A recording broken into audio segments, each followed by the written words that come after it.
Ukulele Club channel. I'm Kalani, your teacher, and I want to talk to you about strums, strumming patterns, and what's even more important than strumming patterns. You know, you guys, I teach a lot of students, I teach a lot of music teachers how to play ukulele, and I think the number one issue is not what you think. It's not chords or chord shapes or any of that, and it's not even strumming patterns, although strumming patterns are important. But I think, and this is my opinion, I think a lot of people make a big deal out of strumming patterns, right? You see a lot of videos out there, oh, here's 9 strumming patterns, or here's the most important strumming patterns, or here's this strumming pattern, that strumming pattern. What I think is more important, and I'm not saying that strumming patterns aren't great. They're great. What I think is the most important thing is rhythm and timing and feel. And there's some things you can do to make your music sound great no matter what strumming pattern you're playing, even if you're playing very simply. And I'm a percussionist mainly. I mean, we're all musicians. We all play different things, but it's everybody's responsibility, no matter what your title is, whether it's vocalist, violinist, ukulele player, to maintain a great feel. So I'm going to give you some tips on how you can work on your timing, your rhythm, so you can make anything you play sound better and sound more groovy, you know, and make music that people want to dance to or sing to. It just feels good. And it'll make it much easier for you and more fun for you and for other people if your timing is good. All right, so I want to focus on rhythm, timing, strumming right now. What is this? You know what this is. This is a metronome. It's just one of many types of metronomes. Doesn't matter what kind you have, as long as it has a click. I've got it set to 110 beats per minute. Here's what that sounds like. Why would I set it to 110? Is there anything magical about that? Not really, except that it's kind of a nice, you know, brisk walking tempo. All right, 120 is like disco tempo. It's a dance tempo, very common. March tempo. 110, you know, a little bit slower than that, but it's like a nice walking tempo. And I think that's also important when you start with a tempo, start with something that's comfortable. Usually something like a walking tempo is going to be comfortable to play. So let's hear what that sounds like. Right? Just very medium tempo. So my number one tip, my first tip for you is if you're playing to a metronome and you find yourself getting ahead or getting behind or just getting off the beat, try to figure out, am I faster than the click? Am I slower than the click? And you might need to get somebody else to listen to you or make a recording of yourself to figure that out, because it's not always easy to find out or figure out what you're doing in the moment that you need to change. So once you figure that out, here's what I would do. Adjust the click to where you're already playing comfortably. Make it easy on yourself. All right, don't become a slave to the click. Move the click to pretty much where you feel comfortable. All right, so figure that out. A lot of metronomes have a tap feature, so you can just tap a tempo. In other words, if I wanted to, I could strum and say, wow, that's a comfortable place for me, and then tap that same rhythm into the metronome, figure out what tempo that is, and then practice there. All right, so that's number one. Practice at a tempo that is natural feeling for you. Make it easy on yourself. Then we're gonna listen carefully right now, and you can watch. I don't know how well you can see the lights down here. You can see them, right? See how it's clicking here? Left, right, right, right, and the pitch is a little higher, right? That is something else that I think is really important, and that we're just calling the measure or the phrase. 1, 2, 3, 4. It's the down conductor.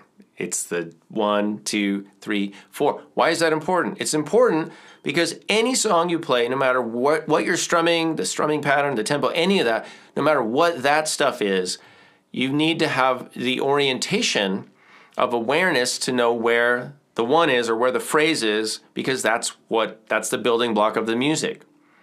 So it's usually 4 beats. A lot of music is in sets of 4, sets of 8.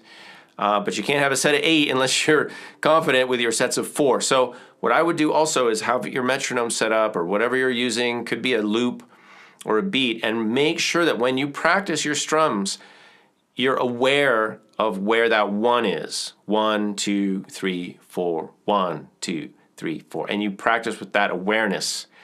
And that's my second tip, all right? That's important. It's really important. And I'm just going to say something that drives me nuts is when students turn in assignments and they make a recording and their metronome has a 1, 2, 3, 4, an obvious 1 click that's a little different than the others, and then they start the song like on beat 3 or beat 4 or something. Kind of drives me crazy.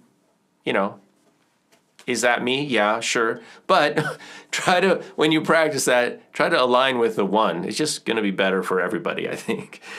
All right, so the next thing is, instead of thinking about strumming patterns, work into thinking about accents.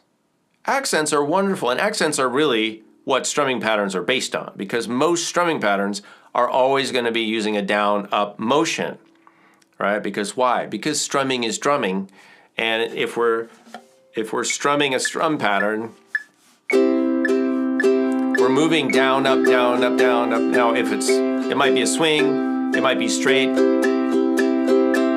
but most of our strum patterns are made of those down and ups, and the down up action is pretty much constant, right? We don't usually change that too much. So here's what I'd like you to try. While you're working on your timing with the metronome, you're at a comfortable tempo, you're working on your phrasing, you've got 1, 2, 3, 4, you've got an obvious 1 beat click. Work on just changing the accents, play a simple strum, play anything, and then just bring out certain strums up or down and sit in that space for a while and play around with it and see if you can just get a feel going. All right, I'll give you an example of what I'm talking about. And I don't have a plan right now. I'm just going to play whatever. 2, 3, 4.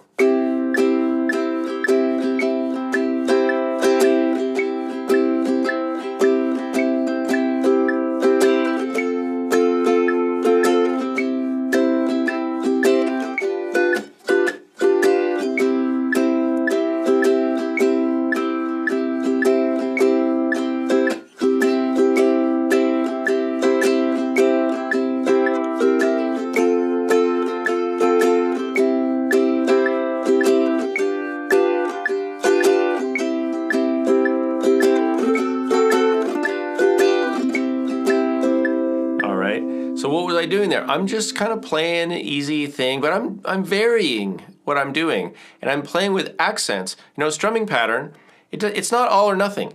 When we play the ukulele, if you play guitar, you play other instruments, piano, even percussion, drums, there's a lot of notes that are just louder than other notes. It's not like it has to be on or off, all right? So that, if you practice in that mode, it's easier. You discover some musicality and some subtlety, and having a groove, having a feel with accents, not thinking so much about the strumming pattern, all right? You can get there through accents and then through omitting notes.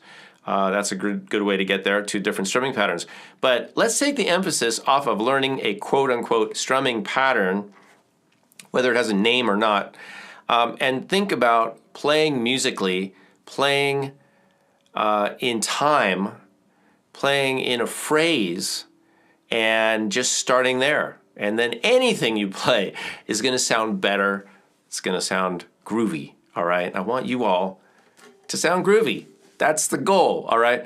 Hey, thanks for dropping by the Ukulele Club channel. I appreciate that. Please like, subscribe, hit the bell so you get notifications before you leave. See more. If you want to check out my other work, you can go to Teachers Pay Teachers and check out the Ukulele Club multimedia resource over there. That's a really nice resource for anybody who's interested in teaching the ukulele. PDF, audio, play-along tracks, video files that you download. You can get that at teacherspayteachers.com. If you're interested in this ukulele and getting your hands on one of these, click the link below. Find out more about the Parapole Classic ukuleles over at parapole.com. I'm Kalani. This is the Ukulele Club channel. Thanks for dropping by. Have fun strumming and get groovy, you guys. I'll see you in another lesson.